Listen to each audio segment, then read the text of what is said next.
સંઘવીને પણ હું કહેવા માંગીશ કે તમારી પાસે એટલી મોટી સત્તા છે, એટલી મોટી તાકાત છે, પૈસા છે, નેતાઓ છે, ગુંડાઓ છે, માફિયાઓ છે,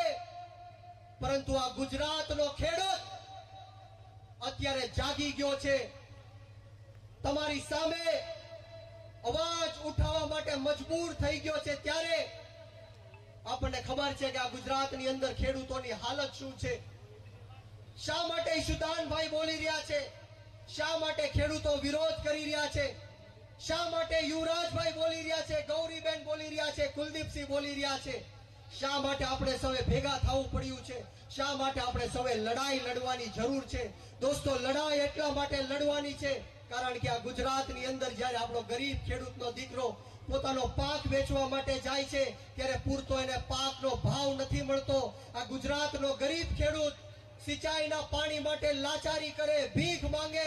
પરંતુ હું આ ભ્રષ્ટાચારી ભારતીય જનતા પાર્ટીને કહેવા માંગીશ કે જો આવનારા દિવસોમાં સમગ્ર ગુજરાતના 54 લાખ કરોડ 54 લાખ ખેડૂતોનું દેવું માફ કરવામાં ન આવ્યું, ખેતરે ખેતરે સિંચાઈનું પાણી પહોંચાડવામાં ન આવ્યું, એમએસપી કાયદો, કૃષિ પંચની નીતિઓ બનાવવામાં ન આવી, આ 85 ખેડૂતો ઉપર જે ખોટા કેસો કર્યા છે એ પાછા ખેંચવામાં ન આવ્યા, તો આમ આદમી પાર્ટી ઈશુદાનભાઈ ગઢવીજીના નેતૃત્વમાં સમગ્ર 54 લાખ ખેડૂતોને એક કરીને ગાંધીનગરનો માર્ગ અપનાવશે, વિધાનસભા ઘેરશે અને જરૂર પડે તો આંદોલન કરવાની પણ અમારી તૈયારી છે।